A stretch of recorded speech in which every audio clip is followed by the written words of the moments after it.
चमक तुझसे पाते हैं सब पाने वाले, चमक तुझसे पाते हैं सब पाने वाले, चमक तुझसे पाते हैं सब पाने वाले, मेरा दिल भी चमका दे चमक। وعلى آله وأصحابه أجمعين.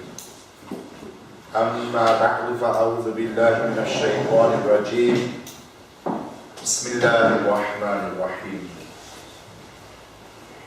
لا أقسم بهذا البلد وأنت حل بهذا البلد ووالد وما ولد. آمنت بالله صدق الله مولانا العظيم وصدق رسوله النبي الكريم ونحن على ذلك لمن الشاكرين والشاهدين والحمد لله رب العالمين. ببركة إن الله وملائكته يصلون على النبي يا أيها الذين آمنوا صلوا عليه وسلموا تسليما. درود شريف اللهم صل على سيدنا ونبينا وشفيعنا ومولانا محمد عبدك ورسولك ونبيك وصل على المؤمنين والمؤمنات والمسلمين والمسلمات. Each and every one of you joining us, salatu wassalamu alayka ya sayyidi ya Rasulullah wa ala alika wa ashabika ya sayyidi ya Habibullah. Salatu wassalamu alayka ya sayyidi ya Rasulullah wa ala alika wa ashabika ya sayyidi ya rahmatan lil alamin. One more time. Allahumma salli ala sayyidina wa maulana Muhammadin adada ma dhakara wa dhakiruna wa dhakara an dhikril ghafilun. الصلاة والسلام عليك يا سيدي يا رسول الله وعلى آلك وأصحابك يا سيدي يا خاتم النبيين. Honorable and respectable elders, brothers and sisters, beloved youngsters, Assalamu alaikum wa rahmatullahi ta'ala wa barakatuh. My third class today. Good thing I had a nice lunch. By now I'm on reserve fuel, as you know. Anyway, we have a lot to go through today.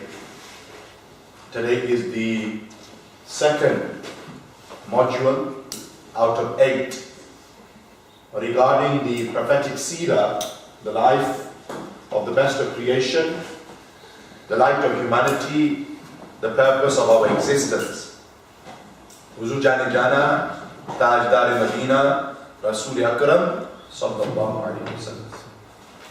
And in this module, we aim to cover the blessed birth, the Biladat Pak of Rasul Akram Sallallahu Alaihi Wasallam, the time that he spent in the care of his foster mother, Sayyidah Halima Sa'diyya radiyallahu ta'ala anha, Nabi Sallallahu Alaihi Wasallam's childhood, and the time he spent with his noble mother, Sayyida Tayyiba Tahira Bibi Amina radiyallahu ta'ala anha.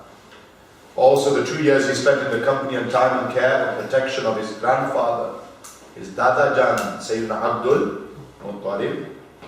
And then the time he spent under the care and protection of his uncle Abu Talib. The journeys he made with his uncles to Ash-Sham, Balad al-Sham. And then the Hilful Fudul society, the business life of the Prophet ﷺ. And we'll end by looking at the marriage of the Prophet ﷺ to his first Zawja Muhtarama, Sayyida Tayyiba Tahira Bibi Khadija radiyallahu ta'ala, and how many children they had together. And then the reconstruction of the Ka'bah al-Sharifa. So a lot to go through, a lot to go through. And time isn't always on my side. But anyway, Nabi Sallallahu Alaihi Wasallam's blessed birth, Jazakallahu khairan wa ahsanal jazaa. Nabi Sallallahu Alaihi Wasallam's blessed birth,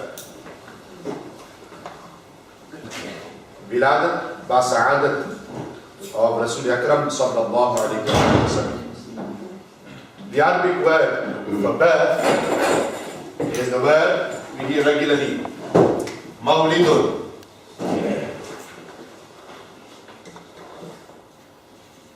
Mawlidun. Yes, Mawlid. It's the Arabic word for birth. So Mawlid comes from the word Wiladat.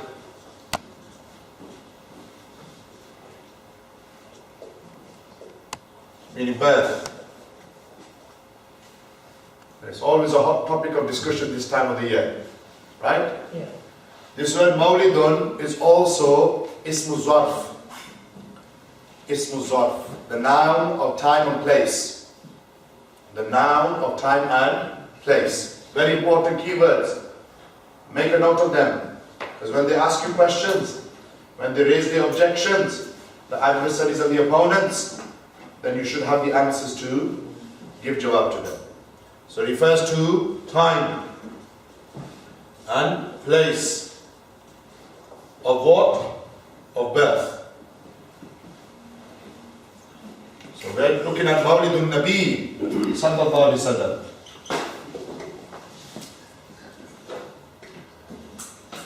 Mawlidun Nabi sallallahu alaihi wasallam. The birth of the Prophet sallallahu alaihi wasallam.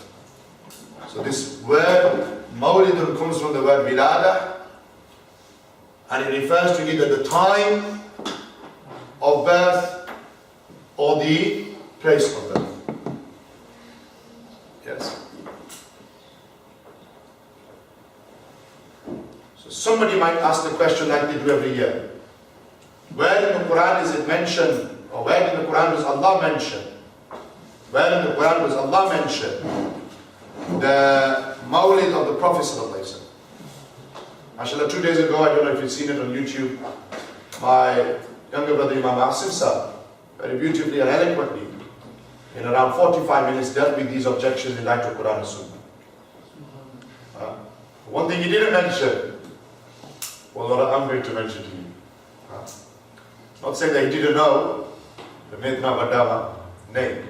Sometimes Dorane Bayan, certain points skip your mind.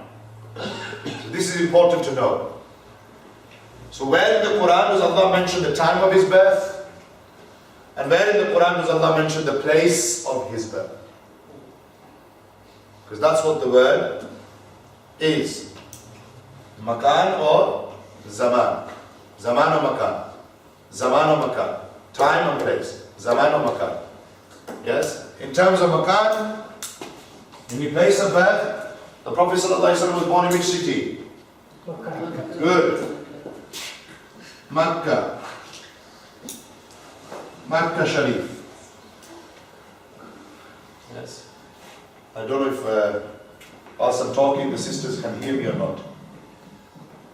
If they don't hear me, then just let me know, I'll sit back down. Huh? But this is important to have it in our minds, yes? Makkatul Mukarramah. And does Allah mention this city in the Quran? Yes. Which surah? Suratul Balad. Write this down, this is very important. Suratul Balad. Khastor, the 3 verses that I recited at the beginning. Allah picks a qasam. You all know what a qasam is, right? Allah picks an oath by the city of Makkah. Suratul Suratul, I know it's cold outside. When it's cold, we want to do as little as possible. To keep ourselves warm, engage with me. This is the 90th chapter of the Quran. Verses 1 to 3.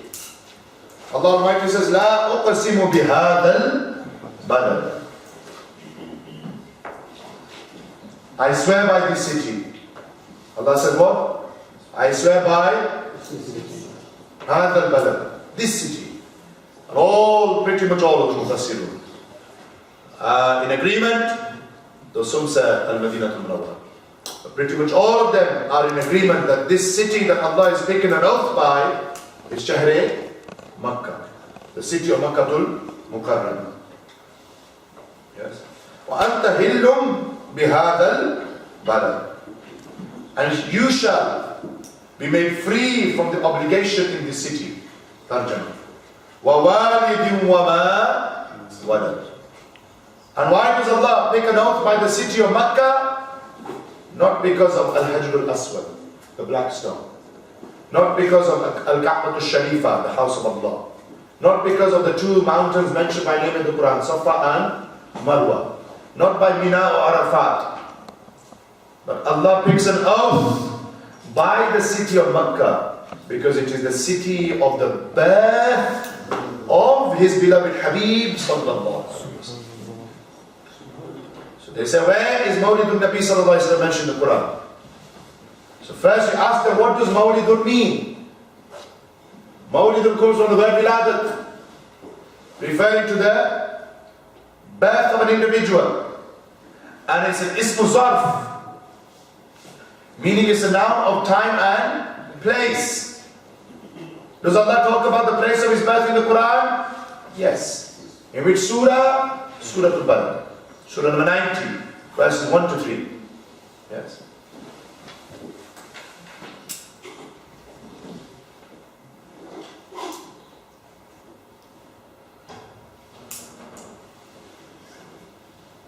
And does Allah take an oath by his time of birth?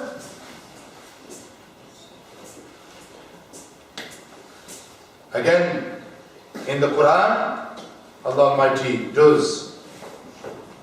He says, لَعَمْرُكَ إِنَّهُمْ لَفِي سَقْرَتِهِمْ يَعْمَهُونَ. Yes. That by your whole life, لَأَمْرُكَ لَعَمْرُكَ, by your life. Who's that? Who is this you referring to? The Prophet ﷺ. The mushrikeen in Makkah were insulting him, they were cursing him. They were insulting him and cursing him. And Allah says to the Prophet ﷺ that don't give them a response, I will respond on your behalf. So Allah says, لَعَمْرُكَ, by your life, إِنَّهُمْ لَفِي سَقْرَتِهِمْ يَعْمَهُونَ.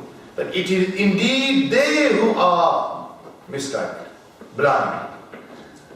Yes, I'm just finding the reference for it. Okay? But anyway, Allah mentions both time of birth in the Quran, and Allah mentions place of birth of the Prophet ﷺ in the Quran.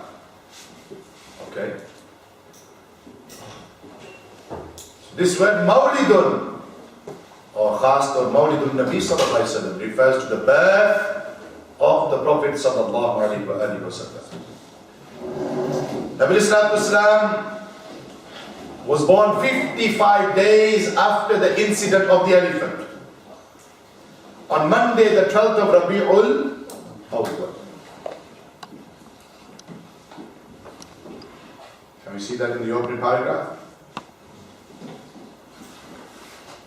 So he was born how many days after the incident of the elephant? 55 days. Somebody remind me, what happened in the incident of the elephant? Some birds came and some stones dropped on the elephant. G? So some birds came with some pebbles Uh-huh. and rocks and dropped it on the elephant. Good. Were you here last month? Oh, mashallah. You remember from then? Very good. I've got my references. I'm not Hafiz, that's why I need to sometimes check them up, yes? Better to give you the right one than the wrong one. Surah Al-Hijr. Surah Al-Hijr. Verse number 72. Surah Al-Hijr, verse number 72. لَعَمْرُكَ إِنَّهُ لَفِي سَقْرَتِهِمْ يَعْمَهُونَ. Yes. And if I am on my phone, I'm not updating my social media account. Yes, I'm checking references. Ajkal, everything is one touch away. This is Surah number 15, Surah Al-Hijr. Verse number 71. Follow. 70. By your life. By whose life? By whose life? By the life of Rasul Akram sallallahu alaihi wasallam. Allah takes an oath by his life in the Quran. Tell me, did Nabi Sallallahu Alaihi Wasallam's life begin at the age of 40 when he announced his prophethood? Or at the age of 25 when he got married to Sayyidah Khadija? Or at the age of 12 when he met Bahira, the Christian monk? No. His life began when? On Monday the 12th of Rabi'ul Awwal. And Allah takes an oath by his whole life, which includes his wiladat by sa'adat. You understanding the point that I'm making? Allah takes an oath by his whole life in the Quran. Lafz Mawlidun refers to either time or place. So place Allah mentions in Surah Al-Balad. Time, Allah takes an oath by his whole life in the Quran. So what are you talking about? When you're raising your objections and you're making your itarazat, where in the Quran is Mawlidun Nabi Sallallahu Alaihi Wasallam mentioned? We will simply respond by saying you don't even know what Mawlidun means. Mawlidun refers to what? Time and place. Both time and place of the blessed birth of Rasulullah Sallallahu Alaihi Wasallam are mentioned in the Quran. And there are many other evidences of this. Bala. Innahum lafi sakratihim ya'mahun. They are blindly wandering in their own fixation and intoxication. Referring to who? Mushrikeen Makkah. Are you understanding my discussion? So Nabi Sallallahu Alaihi Wasallam was born on Monday, the 12th of Rabi'ul Awwal. Yes. And Monday is a very significant day. Middle of page 1. Nabi Sallallahu Alaihi Wasallam himself said, Abdullah ibn Abbas narrates, that the Messenger of Allah Sallallahu Alaihi Wasallam was born on a Monday. He announced his prophethood on a Monday. He departed Makkah al-Mukarramah from Madinah al-Munawwara on a Monday. He arrived there again on a Monday. And he left this dunya, he breathed his last on this dunya on a Monday. So Monday is very important, very significant for us as Muslims. So much so the Prophet ﷺ said himself would fast on a Monday. Write this down if it's not written down. It's not written down. The Prophet ﷺ would fast on a Monday. And when Sayyidina Abu Qatada asked him, saying Muslim Sharif Riwayat, Ya Rasulullah, Ya Habib Allah, what's the reason behind why you fast? And Nabi Sallallahu Alaihi Wasallam said, the reason why I fast is because I was born on a Monday. And I announced my prophethood on a Monday. And he received the first wahi. Ibtidai wahi was on a Monday. Iqra bismi rabbika alladhi khalaq, which we'll do in more detail in term 3. So Monday is significant for us. Also on a Monday, Nabi Sallallahu Alaihi Wasallam arbitrated near the Kaaba the dispute regarding who would place the Al-Hajr al-Aswad into its place. And that's the last thing we're going to do today. Also on a Monday, Nabi Sallallahu Alaihi Wasallam was triumphant at the Battle of Badr, the first battle in Tariq Islam. And also on a Monday, the verse, Al-Yawma akmaltu lakum dinakum wa akmaltu alaykum ni'mati wa raditu lakum al-Islam Dina, Surah Al-Ma'idah, Surah number 5, verse number 3. That verse was also revealed on a Monday. Monday, I think in Apri Zaban se Peer ka din. So Peer ka din, Monday, Nabi Sallallahu Alaihi Wasallam was born. So let me just put this into perspective. If Friday is great, why? Why is Friday great? Why is Friday Sayyidul Ayyam? Not just Jum'ah. Who was born on a Friday? Who was created on Friday? Adam alayhi salam. Good. Adam alayhi salam. Takhliq Adam took place on a Friday. And Friday becomes Sayyidul Ayyam. It becomes a day of Eid for the believers. Right? You're expected to wear your best clothing, perfume yourself, do ghusl, purify yourself, so on and so forth. Sayyidul Ayyam, the leader of the days. So if Friday has its greatness, because it's the day of Takhliq Adam, then Badarji Awla, by rank and default, Nabi Sallallahu Alaihi Wasallam is Imam, Adam Alayhi Salam is Muqtadi. So if through the Sharia, we understand that Friday is a great day because it is the day of the birth of Adam alayhi salam. And now that Monday is greater. Why? Because it has a connection to the birth of Rasul Akram sallallahu alaihi wasallam. Do you understand the logic? Sometimes it's what we have in front of us and where we understand and derive things from. Do you understand? 12th of Rabi'un Awwal. This word Rabi'un in Arabic means what? Who said that? I'm not going to do what I did last week on 10 pounds, so don't think I'm going to answer the question right and Imam is going to bless me with a 10. Rabi'un. Rabi'un means spring. Write it down. If you didn't know it, write it down. Whatever you don't know, write it down. Spring as in the season spring. How many seasons are there? 4. Autumn, winter, spring and? So the Prophet ﷺ was born in the season of spring. Rabi'ul Awwal means the first spring. Right at the beginning of spring. And spring signals change. Spring signals what? Right next to it. Spring equals change. Yes.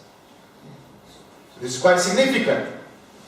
Like we discussed in the last module, the Prophet ﷺ was born in the age of ignorance. Dore Jahiliyyat.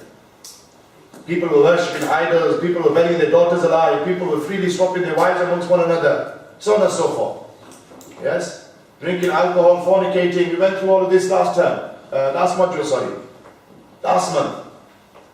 So through his birth, Nabi Sallallahu Alaihi Wasallam changed this world. I think I touched upon this last week, right? And he changed this world how? By way of knowledge and character. Remember last week's speech?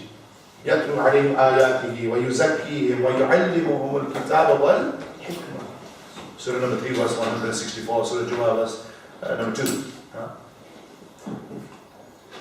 Through his birth, we understand that Allah Almighty intended change. Quite significantly, he is born in that season, the season of spring, which is the season of change. So he's born on Monday the 12th of Rabiul Awwal, 55 days after the incident of the elephant, which corresponds in the Gregorian calendar as the 20th of April, the year 570. Some books you find 571. Yes, there's no need to get into a huge debate on that. In most books you find 570. Okay, and this is also the opinion of the people of Makkah, as they make ziyarah of the Prophet ﷺ's home, gathering there to celebrate the blessed birth of the Prophet ﷺ every year on this date. So some people say, oh, how do you know it's the 12th of Rabiul Awwal? Why not the 9th? Why not the 11th? Different opinions exist. One of the strongest evidences that it's the 12th of Rabiul Awwal is that historically, Ahlul Makkah, the people of Makkah, they've always commemorated the birth of the Prophet ﷺ on Bara Rabiul Awwal. Yes. And at the time of his blessed birth, idols shook and collapsed. And the pillars and towers and palaces of Madain and the homes of the Khusro, they crumbled. And big lakes dried up. These were irhas that happened, miracles that happened at the time of the birth of Rasul Akram sallallahu alayhi wa sallam. Then for the rest of the page, you've got different points of aqa'id. The righteous consider the most precious night, which is greater than the night of Laylatul Qadr, that night in which the Prophet ﷺ graced the earth. And the book that I troubled myself to get is Al-Anwar al-Muhammadiyya min al-Mawahib al-Ladunniyya of Allama Yusuf bin Ismail al-Nabhani rahmatullah. And they have mentioned this opinion here in this book. Same opinion that Imam Shihabuddin al-Kastalani has, Imam Abu Zakaria al-Nawawi has, Imam Ahmad bin Hanbal has, and many others. Was this aqidah an opinion, وَلَيْلَةُ مَوْلِدِهِ صلى الله عليه وسلم أفضل من ليلة القدر. Safa number 20. Yes. When Hawala we pesh kiya. The same thing that I've just said. They said the night of his birth. The night of his birth. That night is more excellent and virtuous, more afdal than the night of Laylatul Qadr. And then Imam Shihabuddin al-Kastarani mentioned 3 reasons. I'm not going to go into all of that because then we'll go into a different type of discussion. But one reason why is because Laylatul Qadr khayrun min alfi shahr. It's better than 1,000 months. But this night of Laylatul Qadr, which is one of the odd nights of the last 10 nights of Ramadan, right? 21st, 23rd, 25th, 27th, 29th. This is khas for the Ummah. If a Christian worships on that night, will he get any reward? Yes or no, quickly? No. Jew? No. Hindu? Sikh? Atheist? No. Khas for who? Laylatul Qadr is khas for who? The Muslims. But the night of the birth of the Prophet ﷺ is aam for the whole of humanity. وَمَا أَرْسَلْنَاكَ إِلَّا رَحْمَةً. Do you understand? So Laylatul Qadr is khas for the Ummah. Nabi Islam's wiladat and the time of his birth, this is aam for the whole of humanity.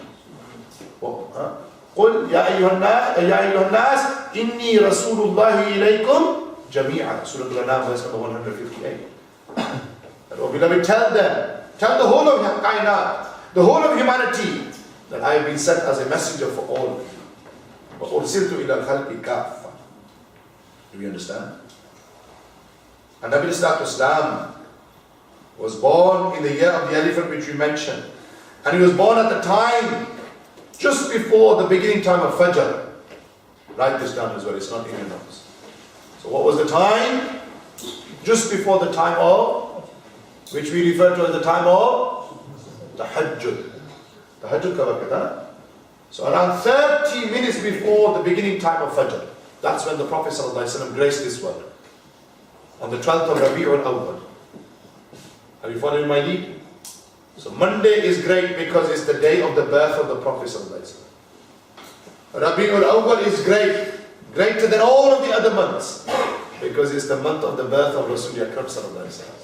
And the time of his birth, the Tahajjud time, is a time where Allah accepts the du'as of his believers, of his servants. So the Prophet ﷺ said, the dua made at the time of Tahajjud is like an arrow that doesn't miss its target. When you fire an arrow, and you're aiming for the target, when you make dua at Tahajjud time, it's like an arrow that doesn't miss its target. And why is Tahajjud time greater than any other time during the 24-hour period? Because that is the time of the birth of Rasulullah. So we come to this conclusion that anything that has a connection, key point, anything that has a connection, nisbat, with the Prophet ﷺ, because of that nisbat and connection, it becomes greater than everything else. So the day of his birth is greater than all other days. The month of his birth is greater than all other days. The time of his birth is greater than all other days. His family is greater because of their connection to him. His Sahaba are great because of their connection to him. His Shahr Makkah is great because of the connection to him. Similarly, his father is greater than all fathers because of their connection to the Prophet ﷺ. And his mother, Sayyidah Tayyiba Tahira, she is greater than all of the mothers. Why? Because she is the mother of the Prophet ﷺ. And because of that connection, she is greater than all other mothers. So today you have some ma'adallah, doctors on TV, who will say that the parents of the Prophet ﷺ, they are disbelievers and they are burning in the fire of Jahannam, ma'adallah. Yes. These YouTube clips are, you can see it for yourself. I'm not making this up.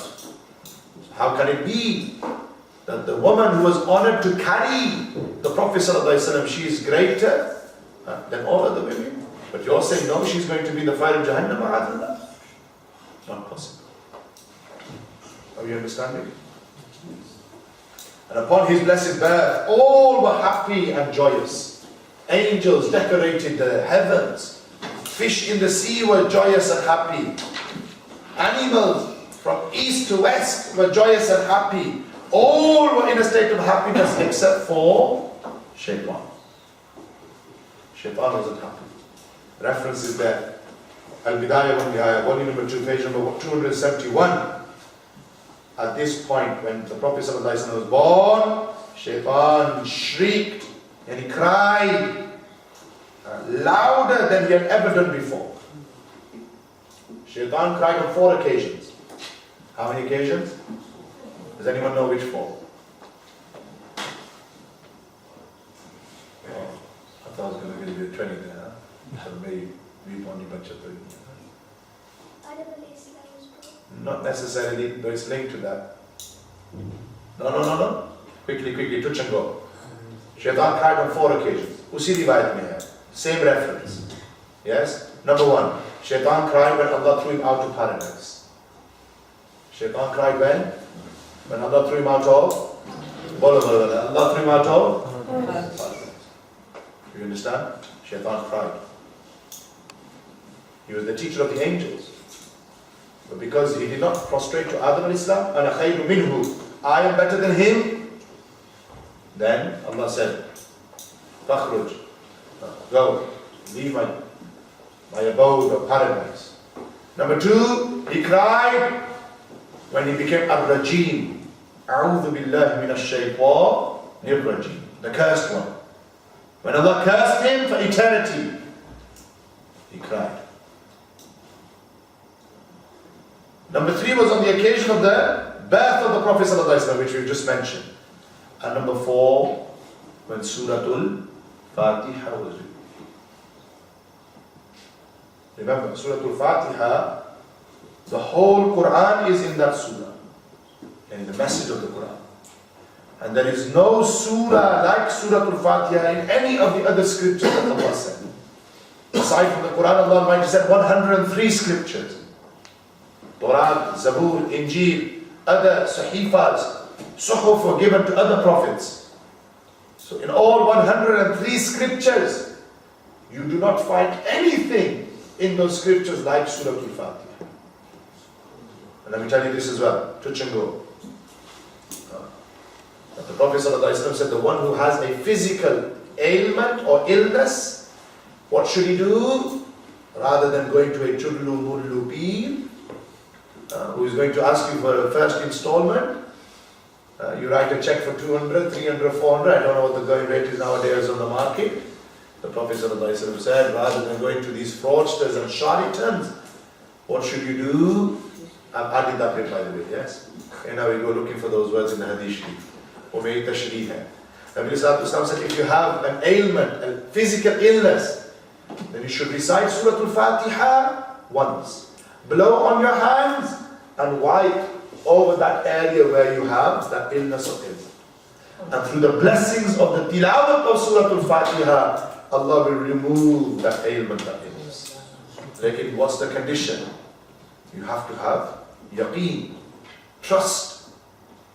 So what happens in Banrich Canyon, obviously you guys might not understand, we'll preach. So, sawal puche na, yaqeen vadda ja peer vadda. You understand that? No, do I have to translate? This is yaqeen. Yaqeen is what? Trust in Allah. Is trust greater in Allah or is a peer greater? And today if you ask most people, they say peeri vaddana. Peeri vaddana. So we need to have yaqeen in who? In Allah Almighty. And don't think I'm diverting away from the subject matter. When you study the seerah, and you draw the lessons from the life of the Prophet ﷺ, you come to this conclusion that Allah had, Prophet ﷺ had complete conviction and yaqeen in Allah. The Prophet ﷺ had complete yaqeen and conviction in Allah Almighty. Trust in Allah Almighty. We misplace our trust in the people. Rather than placing your trust in the people, place your trust and yaqeen in the Almighty, the Creator. Do you understand? I'm going to bypass some of this. All of the Makkans were happy. Even Abu, bottom of page 1, even Abu Lahab. Everyone knows, yes? Bukhari Sharif, Kitab al-Nikah, also mentioned here as well, same page. That Thuwayba, what was her name? What was her name? Thuwayba, it's in your notes. She went to Abu Lahab. She was the slave girl of Abu Lahab. Abu Lahab is who?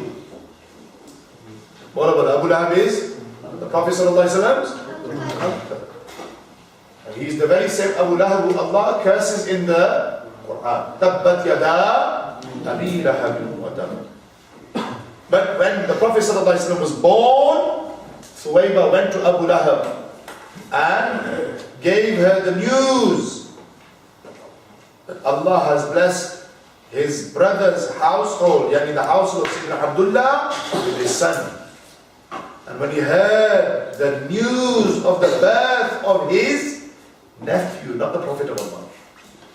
This is one of the strongest dalail that we use for the permissibility of commemorating Mawlidul Nabi sallallahu alaihi wasallam. Yes. What did he do? He freed Thuwayba like this, with his right hand, these two fingers. He freed her. And this very same Thuwayba, she became the foster mother of the Prophet sallallahu alaihi wasallam. She was blessed to give her milk to the Prophet ﷺ. Do you understand what I'm saying? Obviously Abu Lahab later became a staunch enemy of Islam. After he died, and he died a very horrible death. So much so, the stench from his body was spreading across the city of Makkah. So the people of Makkah were cursing his children and saying, are you not going to deal with the body of your father? This was after the Battle of Badr. So they dug a ditch, a small hole, and from a distance with logs and wooden poles they threw his body into the ditch. Abu Lahab died a very horrible death. Afterwards, he was seen in a dream by Sayyidina Abbas radiallahu ta'ala. Nabi Sallallahu Alaihi Wasallam's uncle, Abu Lahab's brother. Only two uncles accepted Islam. Sayyidina Abbas and Sayyidina Hamza radiallahu ta'ala. وقد رؤي أبو لهب بعد موته في النوم فقيل له ما حالك. So Sayyidina Abbas saw him in a dream. Imam Bukhari does naql of this in his Sahih Kitab al-Nikah. And Sayyidina Abbas says to him that what is your state? And he responds by saying Finnar. Everywhere is the fire of Jahannam. إِلَّا أَنَّهُ خُفِّفَ عَنِّي فِي كُلِّ لَيْلَةِ اثْنَيْنِ. Except for on a Monday. Except for on a Monday. And the narration is on the top of page 2. As I'm reading it, you also follow it as well. Because my punishment is lightened on a Monday. Why is it lightened? Why is we cannot reduce? Because of these two fingers, and from the index finger and the thumb, I get respite, relief, water. And the reason why I get respite and relief is because at the time when I heard the news of the birth of my nephew, I released Thuwayba. Are you following the narration? Who had the dream? Very good. Sayyidina Abbas. Yes, Sayyidina Abbas had the dream. Who did he see in the dream? Abu Lahab. After he had died. What does he ask Abu Lahab? What is your state? Abu Lahab says what? What is your state? Nini. Abu Lahab responds by saying what? I'm on fire. You take the khan. Agya. The fire of Jahannam. Except on a why on a Monday? And what did he do when he heard the news? He released us. Thuwayba. He released her. Yes. And he goes that from between my index finger and thumb, from this area here, if you're looking at me, from this area here, he gets respite and relief. Every Monday. From this the ulama deduce. And one opinion I mentioned in your own. Shaykh Abdul Haq Mohaddis-e Dehlvi rahmatullah alayhi. They said this particular narration, this is Madarij al-Nubuwah, volume number 2, page number 19. He says that this particular narration is solid proof for those who express joy and spend their wealth on the gatherings of Mawlid al-Nabi sallallahu alaihi wasallam. When a kafir such as Abu Lahab, who Allah condemns in the Quran, can reap the benefits of expressing the joy of the birth of his nephew, then just imagine what reward awaits the Muslim who is lost in the love of the Prophet ﷺ and expresses this love through happiness and joy and by spending his wealth. And Imam Jazari here mentions, the same book, and Allama Nabhani does not know this. They said that for that individual, إِنَّمَا يَقُومُ جَزَاؤُهُ مِنَ اللَّهِ الْكَرِيمِ أَنْ يُدْخِلَهُ بِفَضْلِهِ الْعَمِيمِ جَنَّاتِ النَّعِيمِ. They said there is nothing less for that individual who out of happiness and joy expresses this happiness and joy and spends his money at the time of the birth of the Prophet ﷺ. They said there is nothing less than Jannatul Firdaus for that person. And this Imam Jazari, just to give you an idea, Jazari, write the name down, next to Sheikh Abdul Haq Mohaddis-e-Azam, he passed away in the year 660 AH. So what do the adversary say? Oh, ye ji Bareilly Sharif ka aqeeda hai, ye Imam Ahmad Riza Khan ka aqeeda hai, Mawlid al-Nabi sallallahu alaihi wasallam. Nahin. 660 AH. That's how many years ago? We're now in the year 1440 AH after Hijrah.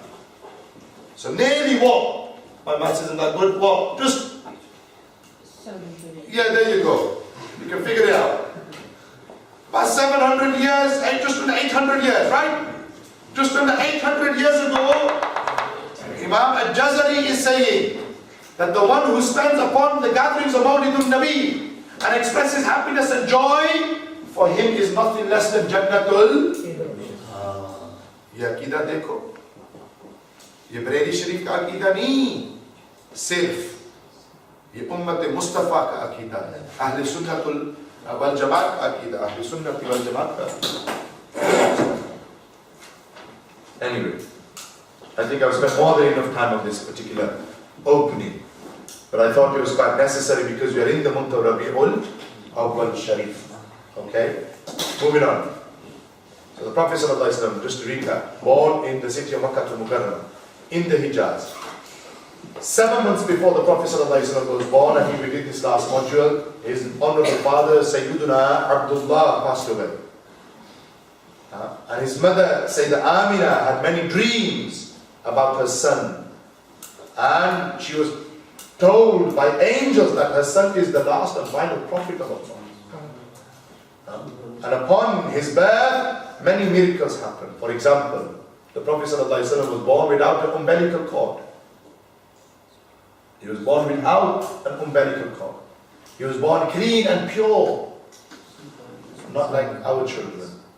And Nabi Sallallahu Alaihi Wasallam was born in the halat of sajda. And he began by praising Allah Almighty. And through Noor Mustafa, through Noor Mustafa Sallallahu Alaihi Wasallam, Sayyidah Amina was able to see the palaces of Busra in Syria. She is in Makkah, where today there is a library, right? That library is the birthplace of the Prophet Sallallahu Alaihi Wasallam. Next to, when you hear Safa Marwa, the library is here. How many of you have been and seen? Have you seen the library? If you have seen it, put your hands up. We've got a few people. If you haven't seen it, Google it. She saw the palaces of Busra, not Basra. Basra is in Iraq. Busra, in Syria. Through what? Through Noor Mustafa Sallallahu Alaihi Wasallam. Many miracles happened at that time. Everyone was happy, everyone was joyous. You can see on the board? I'm going through what's on the board. Except for who? What dash it? And it's mentioned he cried for 40 days. Itna roya, itna roya. And he was crying then, And today his followers are crying as well. Huh? Today his followers are shrieking as well. And who gave this name to the Prophet ﷺ? Sayyidina Abdul. How many of you knew this? You're a teacher, mashallah. Only a few of you. So Nabi Islam's name was actually given to him by his grandfather, his Dada Jan. Sayyidina Abdul Muttalib was inspired to give this name Muhammad to his grandson. No one had this name before him. And today, year 2018, is the most popular name in the world.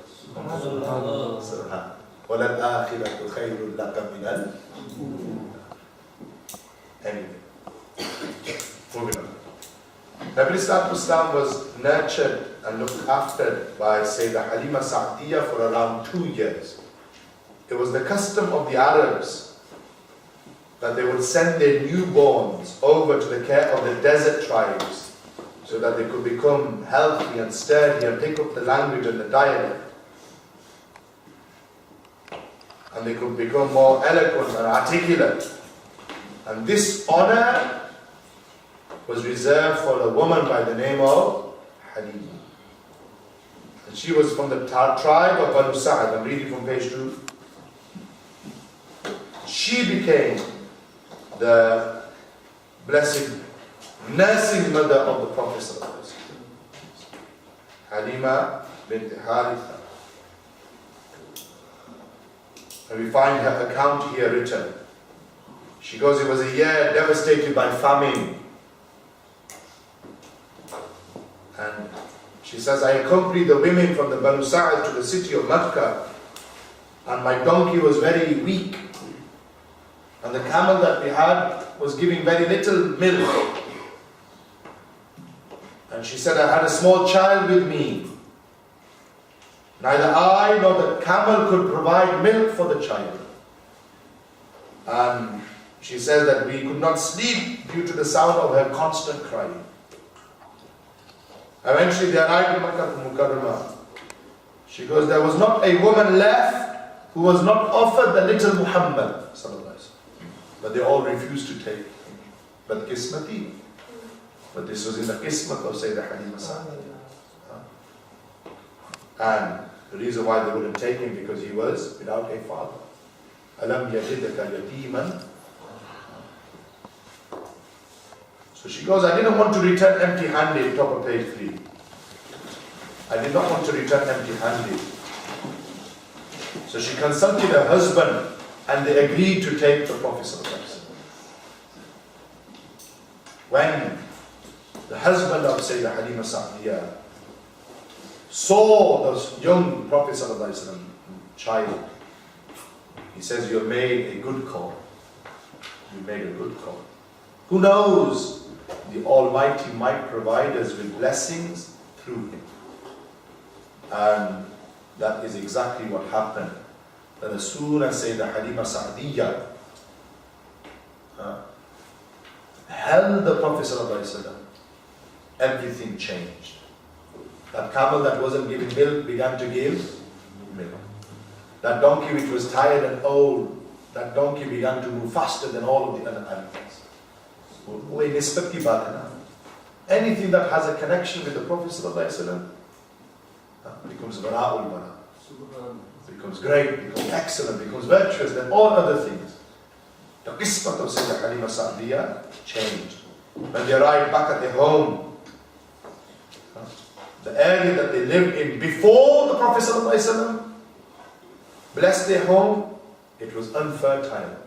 But after the Prophet ﷺ blessed, came into the house of Sayyidah Halima Sa'diyah, that land became fertile. Sheep were able to be grazed. Them sheep then gave milk.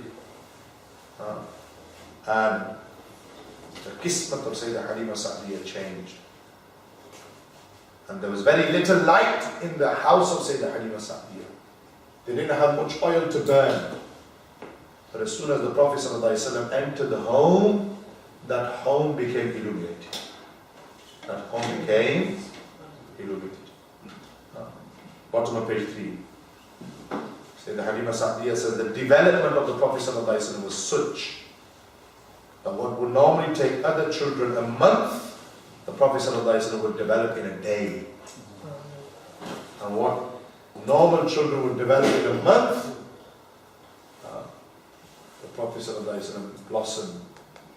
Any normal children, what would take them a year, should I say, Nabi Islam blossomed into a 1-year-old child within the first month.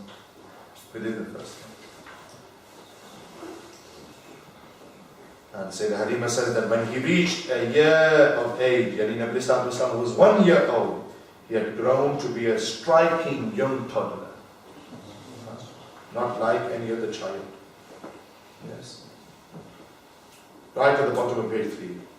Sayyidah Halima Sa'diyah says, Allah.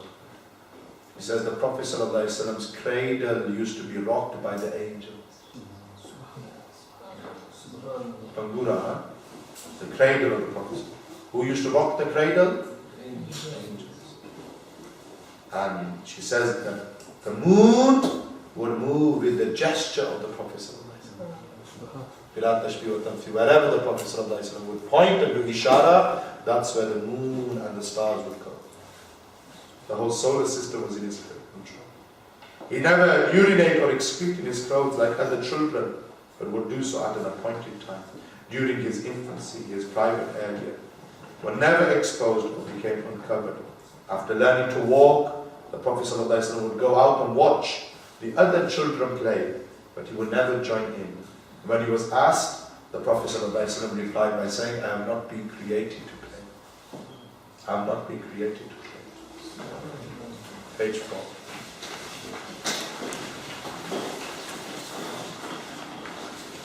The foster sister of the Prophet ﷺ said that we never felt the heat of the sun even for a single moment. There was always a cloud hovering above my brother, shading us. Clouds were shading the Prophet ﷺ during this period. Sayyidah Halima initially looked after the Prophet ﷺ for around 18 months, close to 2 years. The agreement was coming to an end. She returns to Makkah but asks for an extension. Because she's experienced all the change, right? So she asks for an extension and more time with the Prophet ﷺ. So she convinces Sayyidah Amina. Sayyidah Amina agrees. For the second time, Sayyidah Halima takes the Prophet ﷺ back to her home. But it was during this second time that the opening of the chest took place. The Prophet ﷺ is now around 2 years old. And the incident is in front of you. Yes.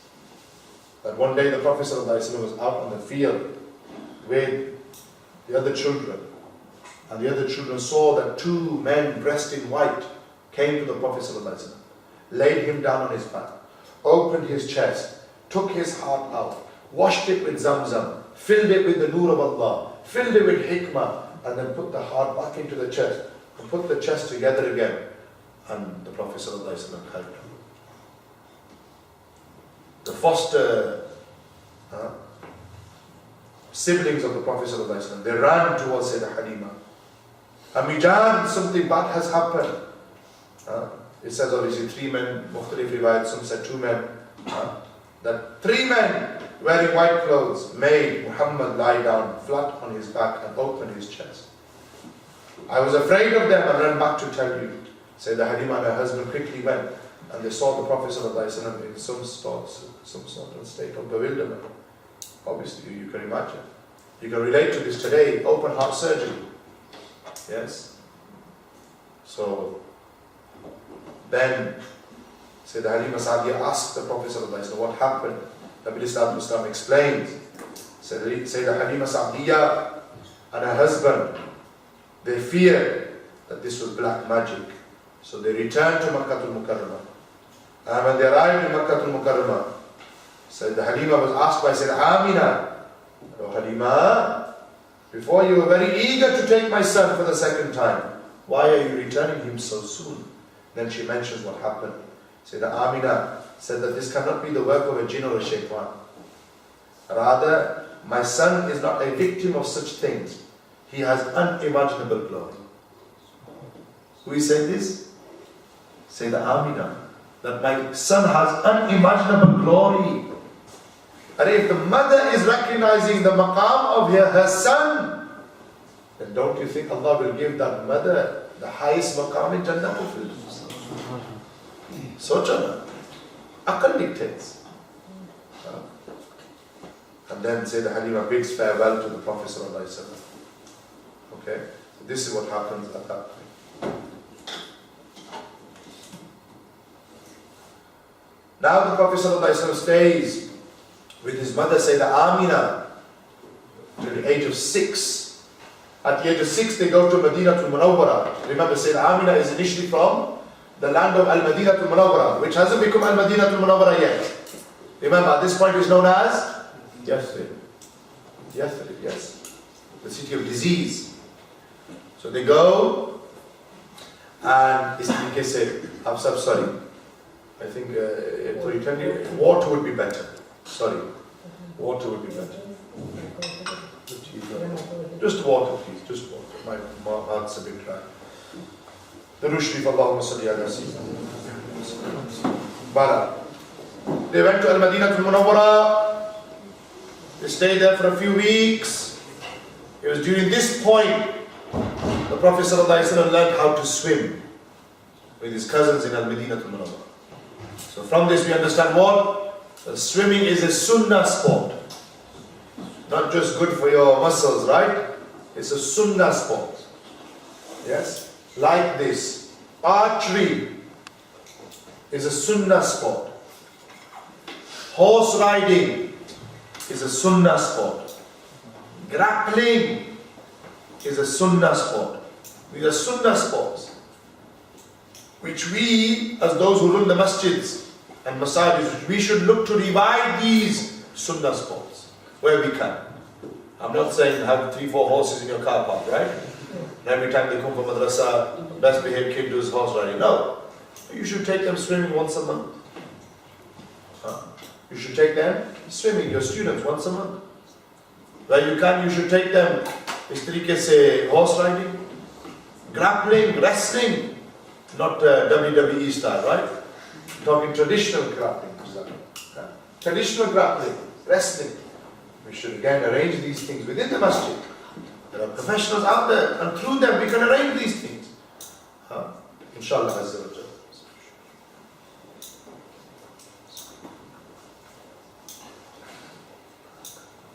Durushi Allahumma salli ala sayyidina. Okay. On the way back from Al-Madinah to Munawwara, Yathrib, Sayyidah Amina falls ill and eventually passes away. She's buried at a place called Al-Abwa. Right. Al-Abwa. Al-Abwa. Today the Saudi authorities, they will prevent you from going there. They have guards that stand there day and night, stopping people from going to the place where the Prophet ﷺ's blessed mother is resting. Yes. On one occasion, Nabi ﷺ was traveling from Medina to Munawwara to Makkah to Mukarramah, and they went to this place, Al-Abwa. Imam Suyuti mentioned this. Meaning, going to the resting place of your parents is the sunnah of the Prophet ﷺ. And Nabi ﷺ, when he was standing over the blessed grave of his mother, he began to cry profusely, non-stop. Lihya Mubarak became wet. Sahaba began to cry as well. And from this we can imagine the great affection and love and care that Sayyidah Amina showed to the Prophet ﷺ, and the love and affection that the Prophet ﷺ had towards his mother. Just to give you an understanding, let me go back slightly. Sayyidah Halima later accepted Islam. Her whole family accepted Islam. Whenever she used to come, the Prophet ﷺ used to stand up, and they used to make Sayyidah Halima Sa'diyah sit in their place, to honor Sayyidah Halima Sa'diyah. This is how the Prophet ﷺ honored his foster mother. Just think how the Prophet ﷺ would have honored and respected his own mother. And now ask yourselves, how do we honor and respect our parents? I've tried to highlight the importance of valuing our parents this year, wherever I've gone. You only have one mother, one father. Honor them, respect them, serve them, do their khidmat, and earn your place in Jannatul Firdaus through them. We take our parents for granted. My father passed away 6 months ago. Some of you sat here would have lost your parents as well. And I'll tell you, I was saying to my brother a couple of weeks ago, we went through a lot of difficulty with my father, with his illness and heart failure, and we had to make a few sacrifices, traveling every day from Bradford to Wythenshawe for 6 months. After some long during that time, we had a few conversations. And I said to my brother Imam Sahib, I said to him, I would go through all of that again just to sit with my father for 5 minutes. You only appreciate something when it's taken away from you. But by then it's too late. By then it's too late. If your parents are alive today, serve them, honor them, respect them. If you study our history, great Sahaba and Tabi'een and Awliya, they have their maqam of martaba. Why? Because of the khidmat that they did for the walidain. Hazrat Khwaja waise karni dekho. Famous, everyone knows. Served his mother, looked after his mother. And he had a burning desire to see the Prophet ﷺ. He was from Yemen. And he travels from Yemen to Madinatul Munawwara. He takes ijazat from his mother. Mother says, I give you ijazat for one condition. If you see him, that's fine, you become a sahabi. But if you don't see him, that's by Nabi Kareem Rasool, then you return straight away. You return straight away. Hazrat Awais Karni arrives in Masjid Nabi Sharif, knocks on the house of the Prophet ﷺ. Sayyidah Aisha opens the door. He asks, where is the Prophet ﷺ? Sayyidah Aisha says, after a short while he will return. The words of his mother are ringing in his ear. If you see the Prophet, you become a Sahabi. If you don't see him, come back straight away. So he sacrifices the maqam of being a Sahabi just to fulfill the honor on the order of his mother. And then when Nabi Sallallahu Alaihi Wasallam returned, Nabi Sallallahu Alaihi Wasallam said what? Oh Aisha, has Awais been here? I smell the flavors of Awais. The one who honors his mother, the one who listens to his parents, Nabi Sallallahu Alaihi Wasallam recognizes him through his fragrance. How do we treat our parents today? Our parents ask us to do something, we'll fault them off. We'll tell our other brothers and sisters to do it. We'll carry on playing Fortnite and FIFA 19. We'll carry on, we'll ignore their call. Parents tell us to read namaz, we'll say, no, carry on watching TV. Don't ignore your parents, honor them, respect them. So the Prophet ﷺ is 6 years old when his mother passes away. I think I'm going too slow today. Forgive me. Then they come into the care and protection of their grandfather, SEERAH Abdul Muttalib. Bypassing some of the details, you've got the notes, you can read all of this in your own time as well. I'm giving you the main gist and crux of it, and learning the lessons as we go along. So they are under the care of SEERAH Abdul Muttalib, page 5. SEERAH Abdul Muttalib had a lot of love and affection for his grandson, and showed him a lot of mercy and attention. Usually nobody was allowed to enter into SEERAH Abdul Muttalib's room when he was alone or asleep, but this right was reserved for his grandson, our beloved Rasul sallallahu alaihi wasallam. Unreserved freedom. SEERAH Abdul Muttalib would always make his dear grandson sit by his side, enjoying and approving of whatever the child did. And he would never start a meal without his grandson. And if the Prophet ﷺ was not around, he would ask someone to go and call him. Then he would start serving the food. But Nabi ﷺ only was in the care and company and protection of his grandfather for 2 years. His grandfather passes away when the Prophet ﷺ is 8 years old. Are we following? So how old was the Prophet ﷺ when his mother passed away? 6 years old. How old is he when his grandfather passed away? Mukhtalif riwayat. But I've read that Sayyidina Abdul Muttalib was 120 years old when he passed away. Write it down. He was 120 years old when he passed away. Then the Prophet ﷺ comes into the care and protection of his uncle Abu Talib. Abu Talib and Sayyidina Abdullah, Nabi Sallallahu father, both had the same mother. Their mother's name was Fatima. So it was either going to be Hazrat Zubair or Janab Abu Talib. And lots were drawn, and it was Abu Talib who was chosen to take care of the child. Remember, Janab Abu Talib is the father of Sayyidina Ja'far, Sayyidina Ali, Sayyidina Aqil, radiyallahu ta'ala anhum. Yes? So they were born a lot later. Yes? And Abu Talib, out of all the sons of Abdul Muttalib, he was the most generous, most merciful. And he became the custodian of the Kaaba. The duty that his father Abdul Muttalib had, he also took them duties on as well. Abdul Muttalib in total had 10 sons. How many? 2 of them sons accepted Islam. Sayyidina Hamza and Sayyidina Abbas. With Janab Abu Talib, did he, didn't he? Ulama have had their discussion. Some have said yes, some have said no. The opinion of the majority is what? فَالْإِقْرَارٌ بِالْلِسَانِ وَتَصْدِيقٌ بِالْقَلْبِ. But Iman is what?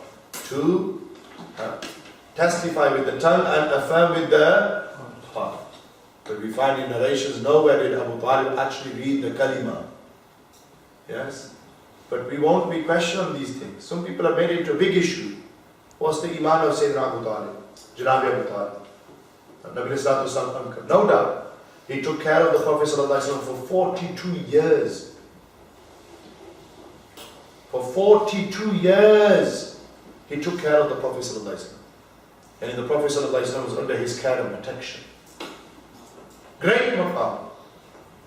But the condition of entering into Jannah is what? La ilaha illallahu Muhammadur Rasulullah. That's the condition. But same love and care Abu Talib showed to his beloved nephew, just like his father Abdul Muttalib did. Had a lot of devotion towards the Prophet ﷺ.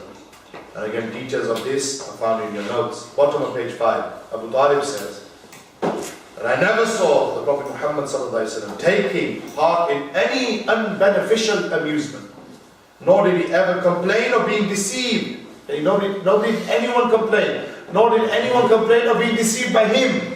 So he didn't deceive anyone. Let me rectify that statement. He didn't deceive anyone, and nor did anyone say that they were deceived by him. Who is making this statement? Because my nephew never spoke a lie. He never caused harm to anyone, nor did he act against morality.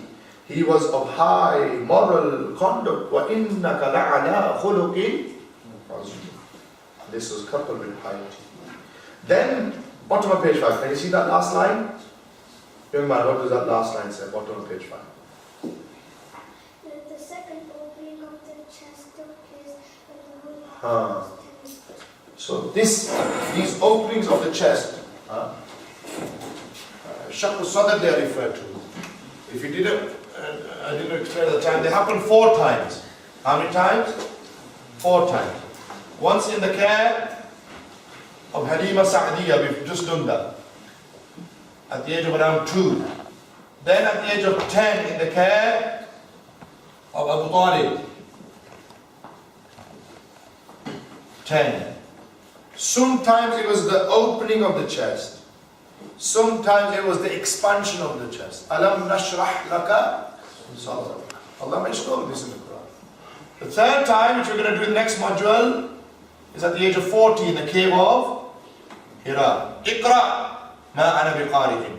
Jibreel squeezes the Prophet sallallahu alaihi wasallam. Iqra ma ana biqari'in. I shall not read.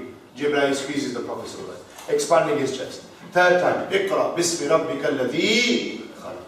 Khalaqa al-insana min 'alaq. Iqra wa rabbuka al-akram alladhi 'allama bil qalam. 'Allama al-insana ma lam ya'lam. Yes? We'll look at that in more detail next module. So the third time was in the cave of Hira, at the age of 40. And the fourth time was when the Prophet ﷺ was 51 years old. 51 years old on the night of night of Mi'raj. Subhanalladhi asra bi'abdihi laylan min al-masjid al-haram ila al-masjid al-aqsa alladhi barakna fihi linuriyahu min ayatina innahu huwas samiul basir.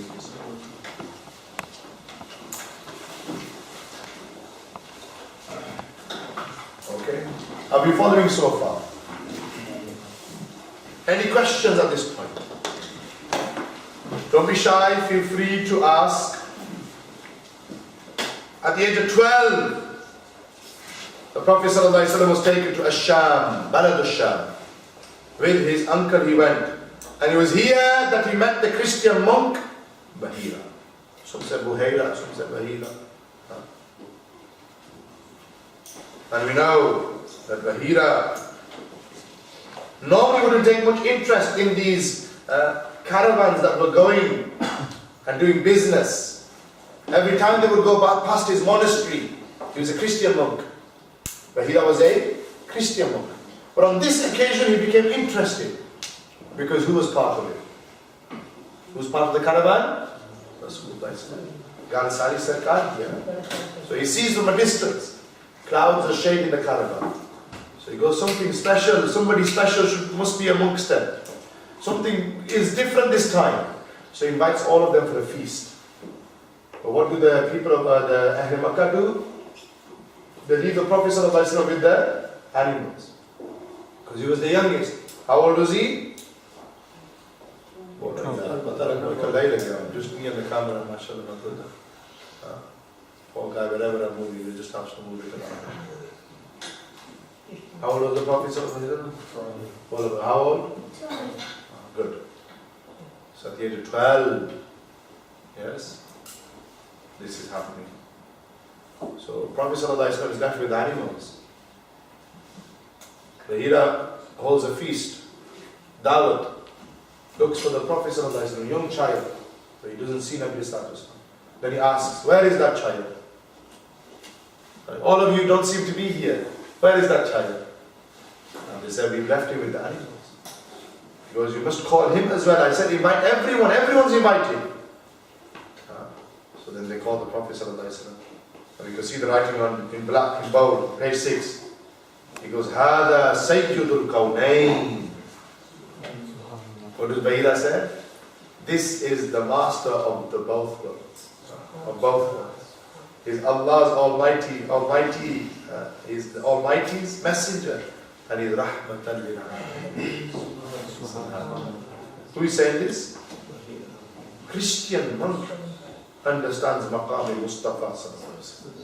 And today we have some who read the Kalima and they still don't understand Maqam Mustafa. Whoever Allah wishes to place that recognition of the Prophet ﷺ into their hearts, Allah places that recognition. But now you can be like Abu Jahl, famous miracle, right? He has kankariyan, stones in his hand. And he goes to the Prophet ﷺ and says, tell me what's in my hand. You heard this miracle? What's in my hand? What's the Naat Sharif? Simte Nabi or something like this? Something like that? Meri Naat Wani itni achhi nahi. All that, Naat everyone reads. Hasbi Rabbi Jallallah, Simte Nabi, Abu Jahl. You want like that? No, I won't try. So he goes, what's in my hand? So the Prophet ﷺ says, what? Do you want me to tell you what's in your hand, or do you want what's in your hand to tell you who I am? And Abu Jahl, after his arrogance, says, what? You tell what's in my hand to tell me who you are. Nabi Sallallahu gives hukm to the stones, inanimate objects. They begin to read the kalima.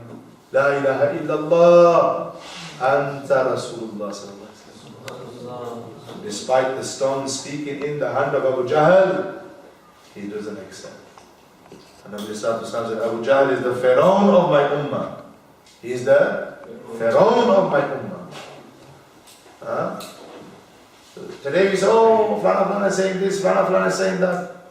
Surely they must be right, they read in the Quran, surely they must be right, they've got beards and imamas. Don't be fooled. Look at what that person is saying about the Prophet ﷺ. Gal sari sarkar di hai na. Haan. So you might have a beard, but if he's insulting the Prophet ﷺ, or he's insulting the companions, or the Ahlul Bayt, then what is the benefit of his beard? What is the fayda of his imamah? We need to understand everything is about the Prophet ﷺ. But this incident happens at the age of 12. Then we find page 7. Page 7, page 8, sorry. Bypassing some details, again you have your own opportunity to read. Last couple of points and we'll conclude, yes? Hilful Fudul. At the age of 20, the Prophet ﷺ takes part in this agreement, which brings about a change, positive change in Mecca and Arabia. Remember, for many years the Arabs were at war with one another, spilling one another's blood. The Fijar wars, battles. So the Prophet ﷺ was around 20 years old. And in order to bring these killings and these battles and wars to an end, there was a need to find some sort of solution. So they made an agreement to live and let live. To live and let live. So we can see on the board some of the changes that they made, and in your notes as well, middle of page 8, bullet point. To change the environment of the present to a more peaceful one. To protect the travelers. To help the poor and destitute. To protect the oppressed, and not to allow residence to any oppressor in Makkah al-Mukarramah. So Nabi Islam was a part of this positive change in society. At the peak of his youth. But sadly, unfortunately, today we find that his followers, they are not part of the positive change, but rather they contribute to the destruction of society. Our youngsters selling drugs, our youngsters involved in crimes, our Muslim youth in grooming gangs and sexual exploitation, and all these things that we see and hear on the news. Muslim population in this country is around 5%. But our representation in the prisons, 14%. Give or take a few percent here. But just over 12,000 Muslim prisoners in this country. 86,000 prisoners in total. Ye sharm ki baat hai. And it's not something that just is khas to the Pakistani community. And the Gujaratis are exempt, or the Somalians and the Bangladeshi are exempt. Ummat is ummat, jasad wahid. You're one body, one nation, one ummah. So rather than contributing to a positive change in our society, we are playing our part. When I say we, some of our youth, many of our youth are playing their part in the destruction of our society. Bonfire night, I don't know what happens in Blackburn, but in Bradford, youngsters from riot. I don't know, maybe you saw the video going around this year. Greyhound Road, they were putting petrol on the top of Greyhound Road. You been to Greyhound Road? Yes? Now you're all going to be Sharifa. No, we don't need Greyhound Road. We don't know where Greyhound Road is. It's the one with Shimla, right at the top, the Ambalas. So these idiots, they were putting petrol on the road and then putting fire on that petrol. I think I've got the video somewhere. I don't know why, but somebody sent it to me. Alhamdulillah, we were good in Garlington, Toller Lane area, where I'm from, in Bradford, where the madrasa is al-Hikam. Through the efforts of the community and the masajids and the police and the fire services, we got off lightly. But our youth throwing fireworks into pubs, causing havoc, creating chaos. We need to change. We need to change. We need to change before it's too late. Anyway, then we have the business life of the Prophet ﷺ. Nabi began to gain a reputation as an honest and trustworthy man. So the people of Makkah were calling him by two names, As-Sadiq and Al-Amin. The honest one, the trustworthy one, and the truthful one. Okay? So the Prophet ﷺ was always honest in his business transactions, fulfilling the promises he made at any cost. Similarly, the Prophet ﷺ highlighted this by saying, that Al-Qasibu Habibullah, that the one who earns rizq halal, he is the beloved of Allah. And no sustenance is better than that which has been earned through your own hands. Again, our youth look for easy options. So you should earn rizq halal.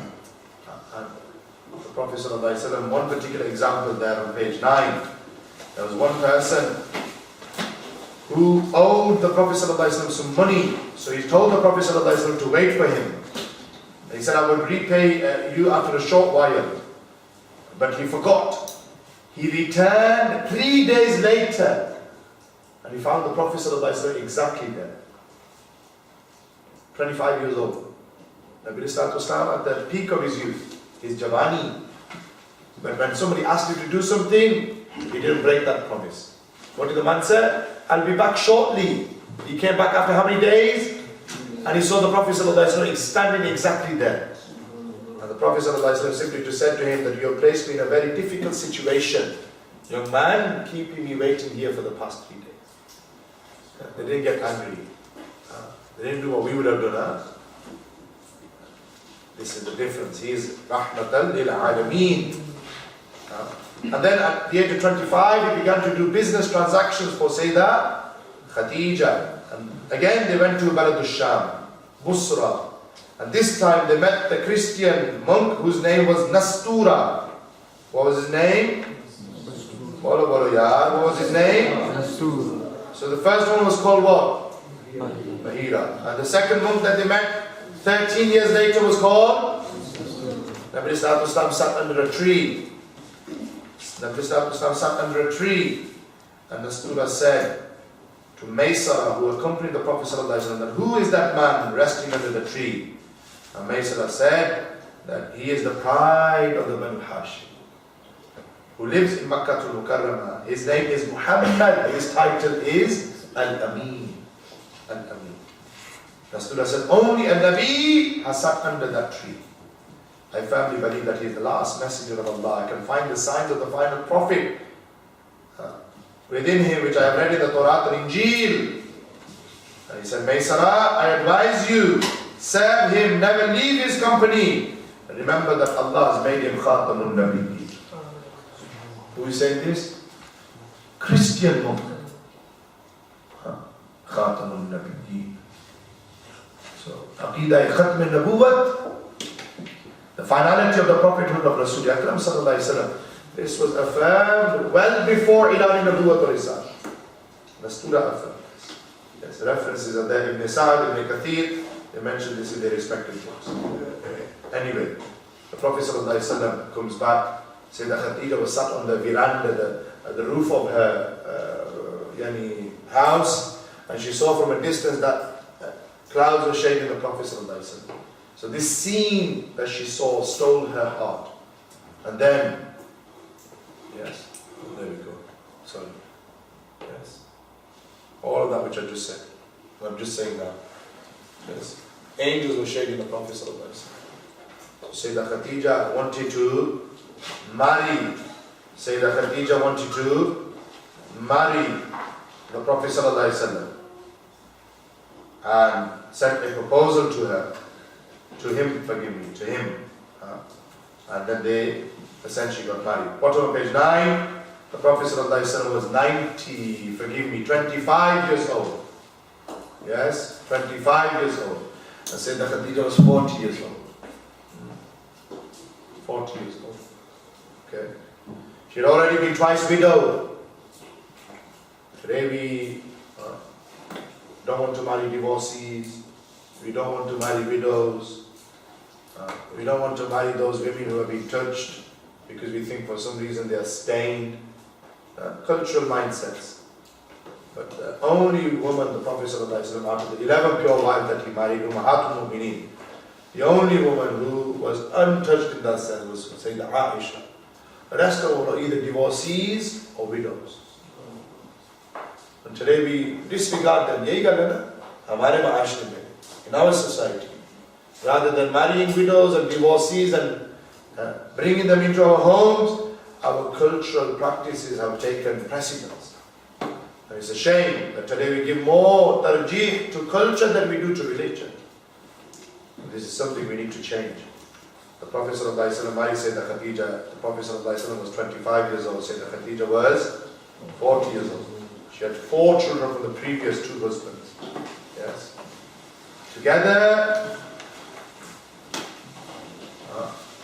And look at it on the board.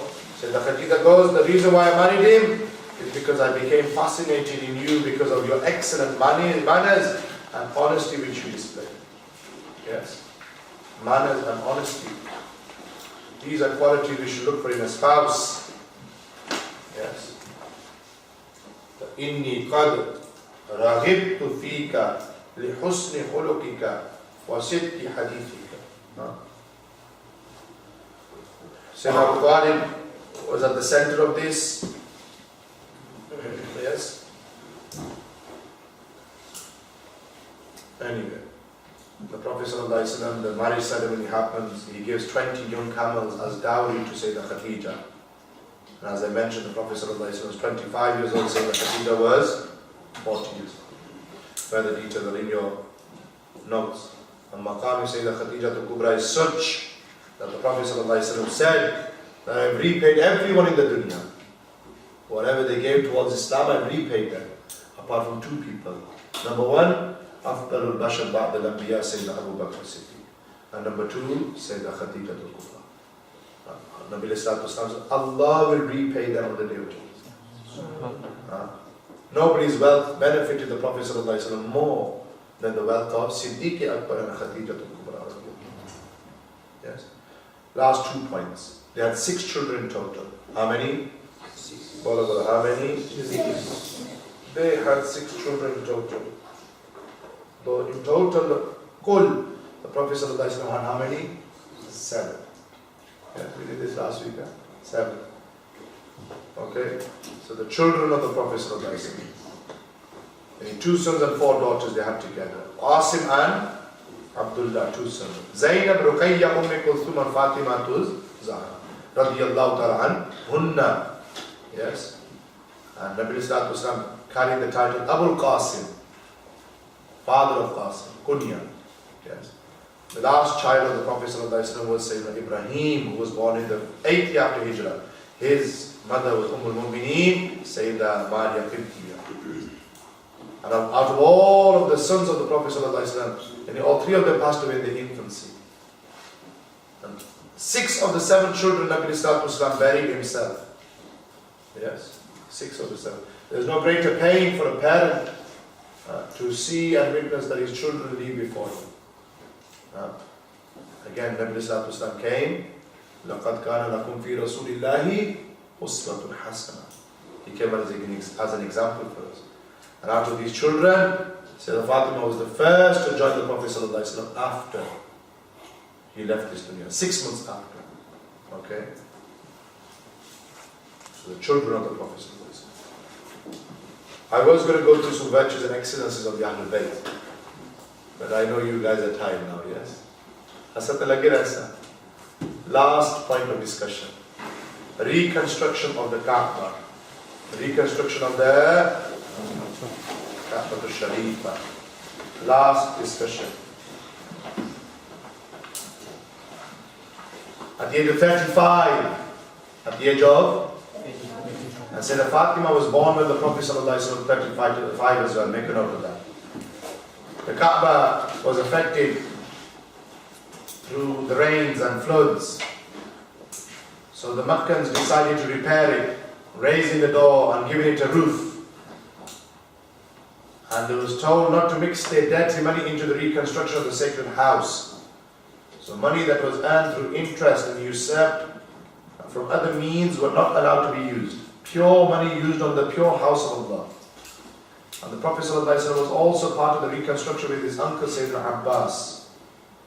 When the time came to restore the black stone to its place, and the Arabs were known for their jalal, they were about to take out their swords.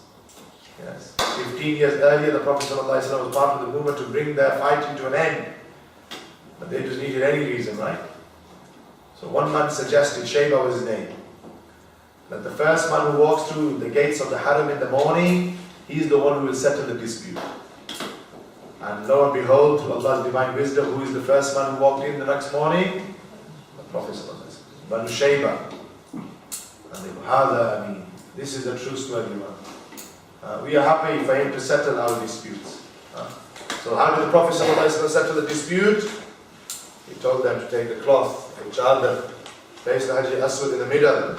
All of the leaders, one leader from the tribe, all of the tribes, they held on to one end. And they carried the stone all together towards the Kaaba Sharifa. Then the Prophet ﷺ picked Al-Hajar al-Aswad himself and put it back in his hands. This is why I said, Mahabbat ki baat to mera aqidah. That not only do we kiss that stone which is from heaven. Initially it was white, now it's black because of the sins of the people. Not only do we kiss that stone which is from heaven, but we also kiss that stone that Nabi Sallallahu Alaihi Wasallam touched as well. And he took kissing the hands of the Prophet Sallallahu Alaihi Wasallam. What did Sayyidina Umar said? Sayyidina Umar said, "Oh Hajar Aswad, you're just a stone. And had the Prophet Sallallahu Alaihi Wasallam not kissed you, I would not have honored you as well." And that's allowed. So Nabi Sallallahu Alaihi Wasallam gives honor to stones. Nabi Sallallahu Alaihi Wasallam gives honor to animals. Nabi Sallallahu Alaihi Wasallam gave honor to the zameen that he walked on. Ma bayna bayti wa minbari rawdatun min riyadil. Anything that has a connection with the Prophet Sallallahu Alaihi Wasallam becomes bara'ul bara. So I end by saying these words, reaffirm your connection with the Prophet Sallallahu Alaihi Wasallam. Today we're worried about our 3G and 4G connection, our Wi-Fi connection. Yes? Forget these things. Tonight we'll stay up, most of us, watching what? Wilder verses? Sari Sharif, nahi pata.